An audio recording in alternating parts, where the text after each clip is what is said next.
अब मैं इल्तिमास गुजार हूँ मोहतरम जनाब डॉक्टर अल्लामा शहजाद मुजद्दी साहिब से, director Darul Ikhlas research centre Lahore.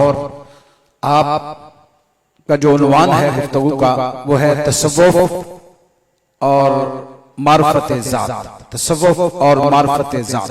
तशरीफ लाते हैं जनाब डॉक्टर शहजाद मुजद्दी साहिब।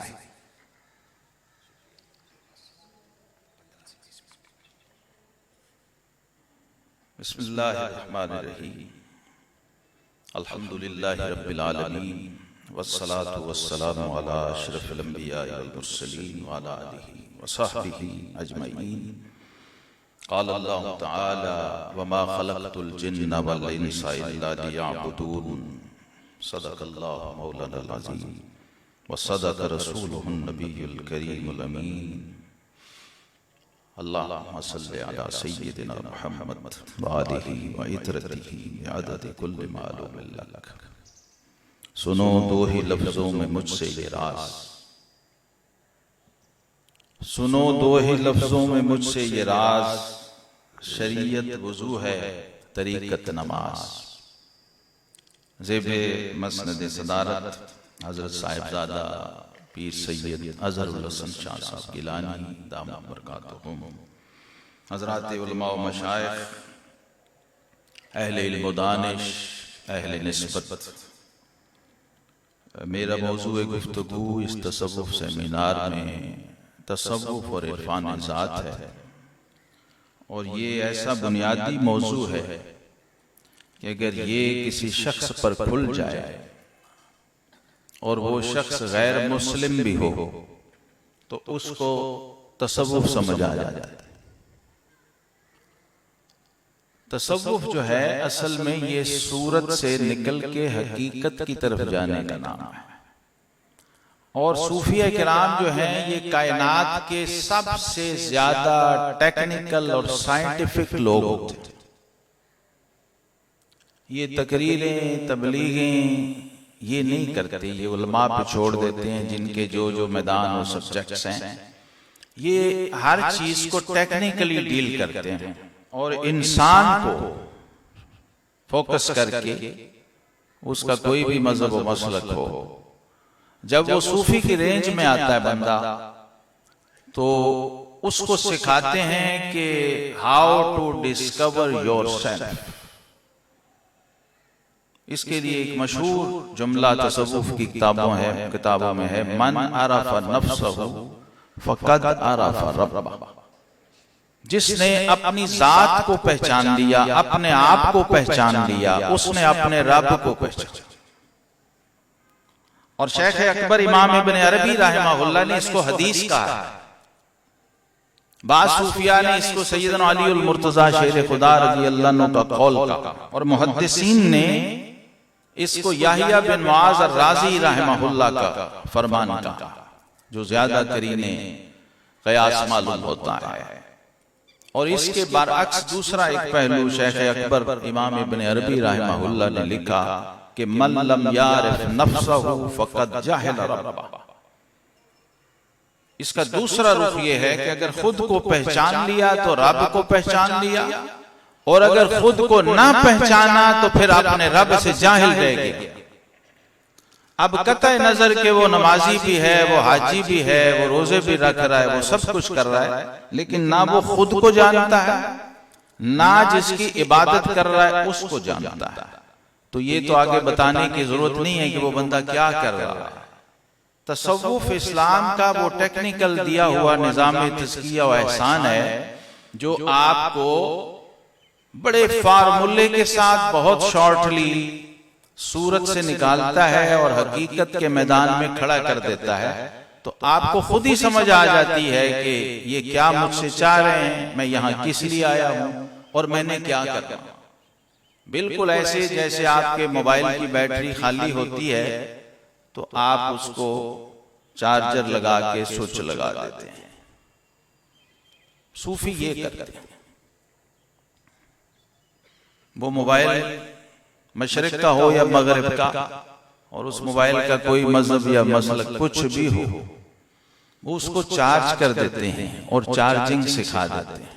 ये ऐसा खूबसूरत टेक्निकल निजाम है तसव्वुफ का कि इतना शॉर्टली, इतना क्विकली काम करता है कि जर्मन से एक मॉडर्न तरीन स्कॉलर उठ के आता है बगैर किसी तबलीग के, वो एक दिन से भी कम वक्त में मुसलमान ही नहीं बनता, वो सूफी बन के, तसव्वुफ का मुबल्लिग बन के पूरे दुनिया के अंदर तसव्वुफ की तबलीग करने लग जाता।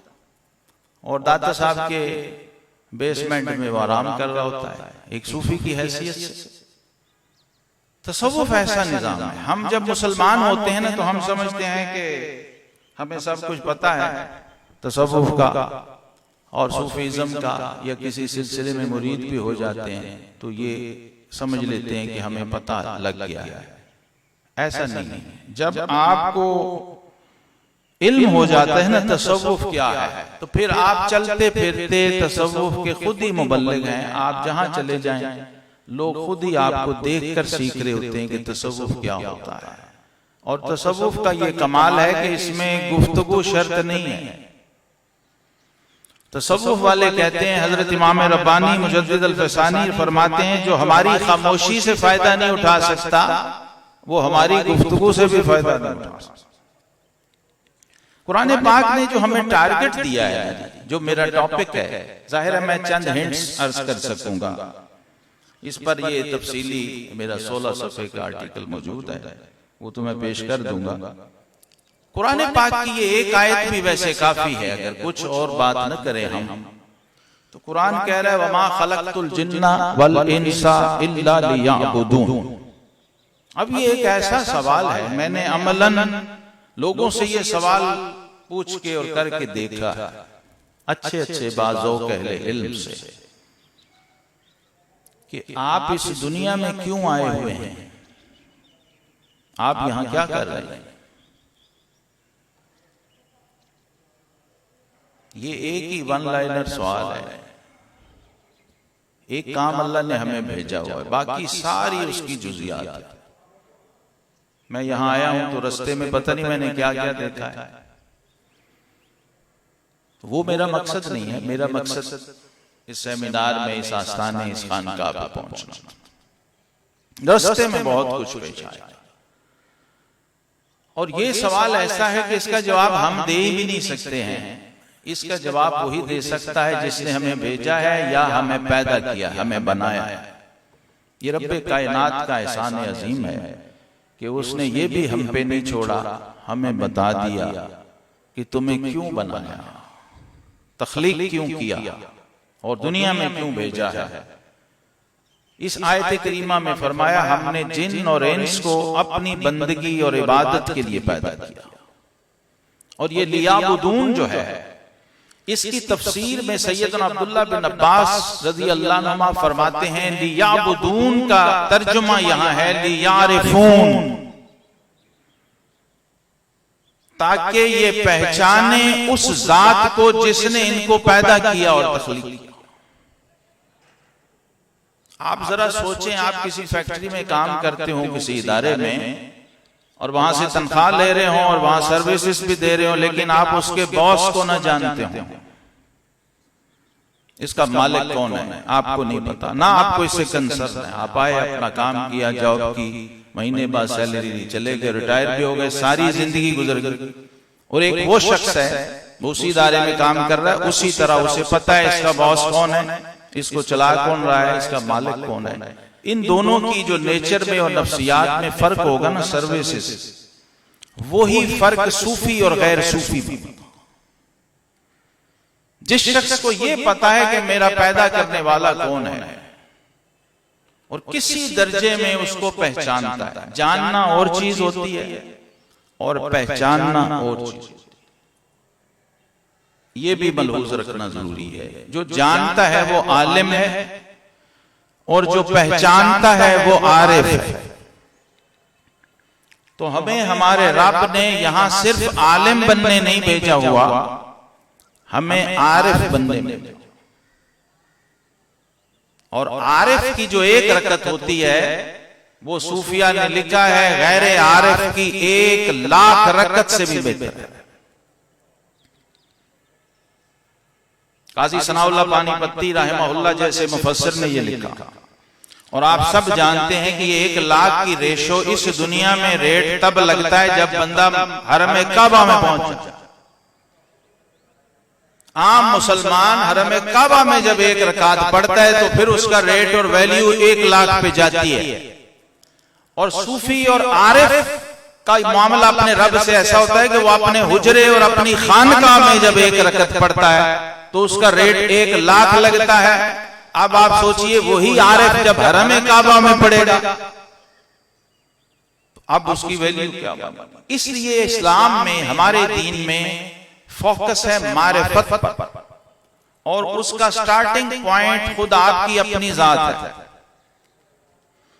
इसमें कुरान पाक में एक आयत करीमा है, जो यहूद आए थे पूछने हमारे आका नबी रहमत सल्लल्लाहु अलैहि वसल्लम से, तो उन्होंने पूछा था वह यसअलूनका अनिर रूह, और रब करीम ने शुरू करके अपनी जात पे खत्म किया। तो सूफिया कहते हैं तसव्वुफ एक लाइन में खुद शनासी से खुदा शनासी तक का सफर है। अब रास्ते में आप कहां रुकते हैं, कहां फिर चलते हैं, वो सब आप पे डिपेंड करता है। टोटल खुलासा इसका ये है कि आपने खुद को भी पहचानना है और फिर अपने रब को भी पहचानना है। अल्लामा इकबाल ने जब सूफियों से फैज लिया और इस नुक्ते पे उन्होंने रिसर्च की, तो एक शेर उनका इसके लिए काफी है। जब वो इस तहकीक में गए मारिफत जात के मैदान में, खुदी जो उनका मौजू है वो खुदी असल में इरफान जात ही है। वो चाहे आपकी अपनी जात हो या आपके रब की जात हो। रब्बे करीम ने इंसान को जो शरफ, जो अजमत और अपनी खिलाफत का मनसब दिया है, उसके पीछे ये सही बुखारी की हदीस है, इन्नल्लाह खलक आदम अला सूरतिही, अल्लाह ने किसी मखलूक को अपनी सूरत पे नहीं बनाया, चाहे वो फरिश्ता था, चाहे वो जिन था या बाकी जमीन व आसमान थे। सिर्फ हजरत इंसान को ये शरफ बख्शा कि उसे अपनी जात का अक्स बनाना, यानी एक ऐसी तस्वीर बनाई जिसमें से मुसव्विर का जलवा छल। सूफी का ये सब्जेक्ट है, सूफी का ये मौजू है, सूफी ये काम करता है। इसलिए ये वजह थी, मैं एक मिसाल भी दे दूं सलफ से इसकी, कि ये क्यों इसकी जरूरत पेश आ गई बड़े बड़े लोगों को। आज का इंसान अगर कहीं खो गया है, मादियत में गुम हो गया है, या नफसानियत का उस पर इतना गलबा है कि बावजूद पढ़ लिख के भी, बावजूद वो दीन का स्कॉलर, मुहक्किक, आलिम और परीचर बन के भी वो इस बात को मानने को तैयार नहीं है कि मैं किसी बाबे के पास क्यों जाऊं। तो मैं ऊपर से आपको कुरूने उला से एक मिसाल अर्ज कर देता हूं, छोटी सी। ऐसी बेशुमार मिसालें सैकड़ों हैं। हजरत सैयदना इमाम अहमद बिन हम्बल रहमहुल्लाह, जो आइम्मा अरबा में से एक मुज्तहिद मुतलक है, उम्मत में 4 ही ऐसी अथॉरिटीज हैं जिनमें से एक वो हैं, और जिनके एक मुकल्लिद का नाम शेख अब्दुल कादिर जिलानी है, और जिनके शागिर्द इमाम बुखारी, मुस्लिम, तिरमिजी, नसाई जैसे लोग। आप बावजूद इतने बड़े मर्तबा इल्म व फज़ल के हजरत बिश्र हाफी रहमतुल्लाह की मजलिस में जाते थे, और आपके शागिर्द जो थे वो इसको अच्छा नहीं समझते कि इतना बड़ा हमारा उस्ताद और उम्मत का इमाम और एक नंगे पांव फिरने वाले दरवेश की मजलिस में 2 जानो जाके बैठता है, तो लोग बातें बनाते थे। सारे आलम इस्लाम में जिसका फतवा चलता हो और सल्तनत अब्बासिया भी उसकी राय और फतवे को अहमियत देती हो, वो एक दरवेश की मजलिस में बैठे। तो आपके बड़े बड़े जय्यद अकाब रजिल्ला तलामिज़ा जो थे, उन्होंने एक दिन अर्ज किया कि हुजूर, ये मुनासिब नहीं लगता कि आप जैसा यक्ता मुज्तहिद और इमाम वो जाके इस तरह दरवेशों, सूफियों कि मजलिस व महफिल में बैठे, तो बेहतर ये है कि बिशर हाफी आपके पास आए, आपकी मजलिस में बैठे, इसलिए कि कुरान और सुन्नत को, दीन और शरीयत को आप उनसे ज्यादा जानते हैं।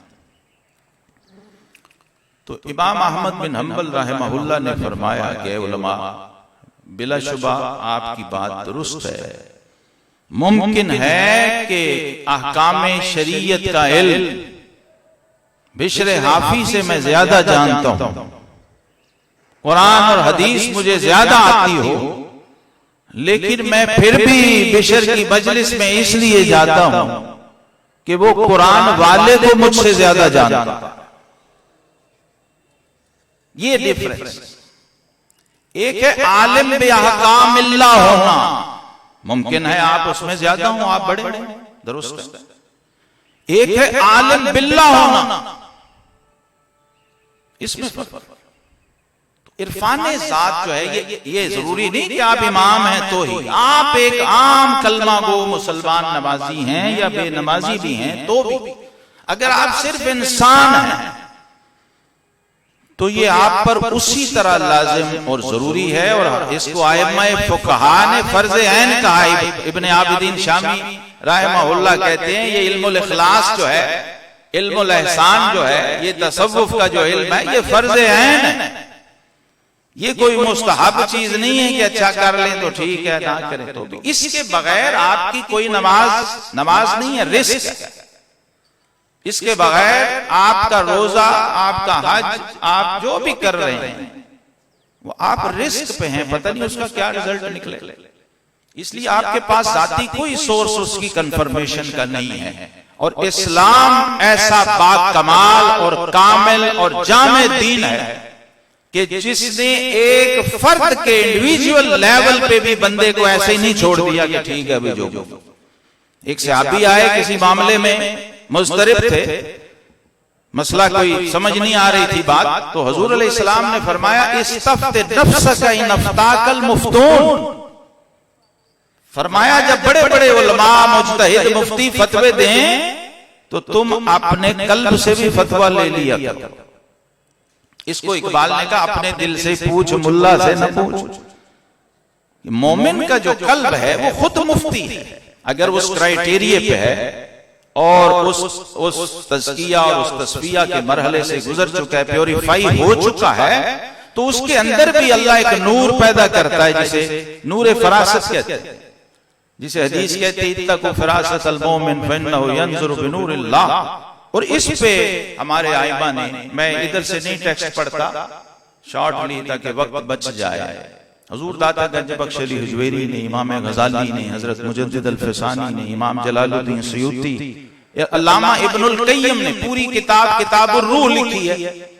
जिनको एंटी तसव्वुफ जो ग्रुप्स हैं और जो जमातें और तंजीमें और फिरके समझते हैं कि शायद ये अल्लामा इब्ने तैमिया के बड़े काबिल फख्र शागिर्द साहिब मदारिजुस सालिकीन, लेकिन चूंकि पढ़ते नहीं तो इसलिए पता नहीं कि ऐन मुमकिन है आप जिसको तसव्वुफ का मुखालिफ समझ लो वो खुद सूफी हो और दो वास्तों से गौस पाक का साहिब खिरका मुरीद हो।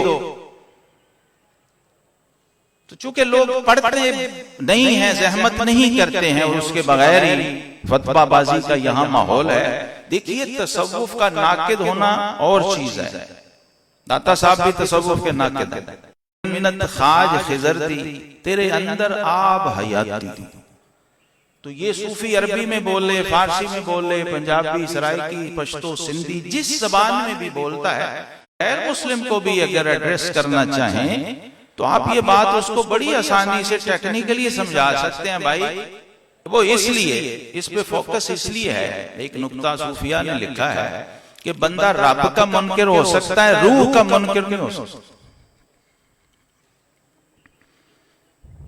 रूह का मुनकिर होने का मतलब है कि वो अपने होने का मुनकिर हो रहा है, अपनी हयात का, अपने जिंदा होने का मुनकिर।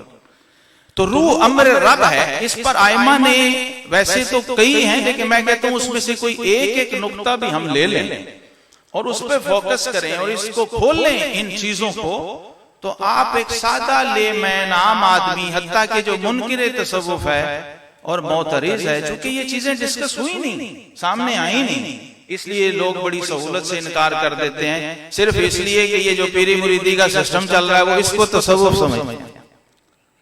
तसव्वुफ ये नहीं है। सूफी कभी भी ये शर्तें नहीं लगाता कि जो लंगर मैंने किसी को खिलाना है उसके लिए पहले वो मेरा मुरीद हो तो फिर ही मैं उसको लंगर खिलाऊंगा।